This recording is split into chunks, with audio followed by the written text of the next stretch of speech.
მოგესალმებით, მე ვარ დალი ვასაძე, ფსიქოთერაპევტი, ქოუჩი და უნარჩვევების ტრენერი. ამ ვიდეოთ იზიარებთ ჩემს საავტორო ტექნიკას გახსენის სკივრი. სკივრი ეს არის მეტაფორა ადამიანში არსებული შინაგანი ცოდნის და გარე სამყაროსთან ურთიერთობით დაგროვილი გამოცდილების ერთობლიობა. შინაგანი ცოდნა, ანუ იგივე ინტუიცია არის. ინტუიციით მიღებული ცოდნის გადაფარვა და დავიწყება ხდება მიღებული გამოცდილებით. გამეთანხმებით, რომ ყველა გამოცდილება, მარტივად რომ თქვა, ადამიანზე დადებით გავლენას არ ახდენს. ადამიანებს ერთმანეთში ეშლებათ ხოლმე ინტუიცია და ავტომატური არაცნობიერი რეაქციები ერთმანეთში. ამას თავისი მიზეზი აქვს. ორივე მათგანს ერთი და იგივე გზა აქვს გამოვლენის.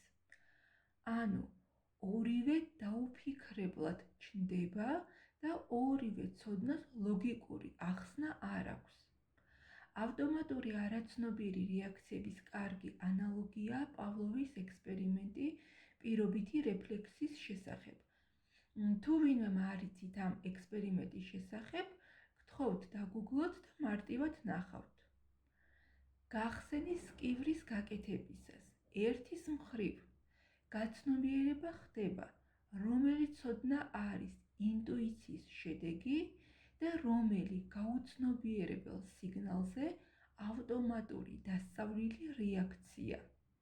და მეორეს მხრივ ადამიანი საკუთარ თავში აღმოაჩენს დავიწყებულ ცოდნას და თავად განსაზღვრავს.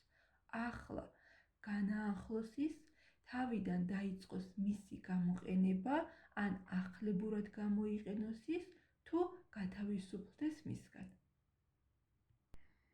დღეს ადამიანის ერთ-ერთ მნიშვნელოვან შეფასების და დასკვნის გამოტანის უნარზე მუშაობისთვის მინდა შემოგთავაზოთ ამ ტექნიკის გამოყენება. ადამიანს აქვს ტენდენცია მისთვის არასასურველ სიტუაციას პრობლემა უწოდოს, ხოლო ქცევას, რომელმაც მისთვის არასასურველი შედეგი გამოიღო, შეცდომა უწოდოს. გახსენით სკივრი და კითხეთ საკუთარ თავს. ჩემთვის არასასურველ სიტუაციას, პრობლემის ნაცვლად, სხვას რას ვუწოდებდი? ჩემს ქცევას, რომლითაც არასასურველი შედეგი მივიღე, შეცდომის ნაცვლად რას ვუწოდებდი? გახსოვდეთ, აქ ყველაფერი თქვენთვის კეთდება.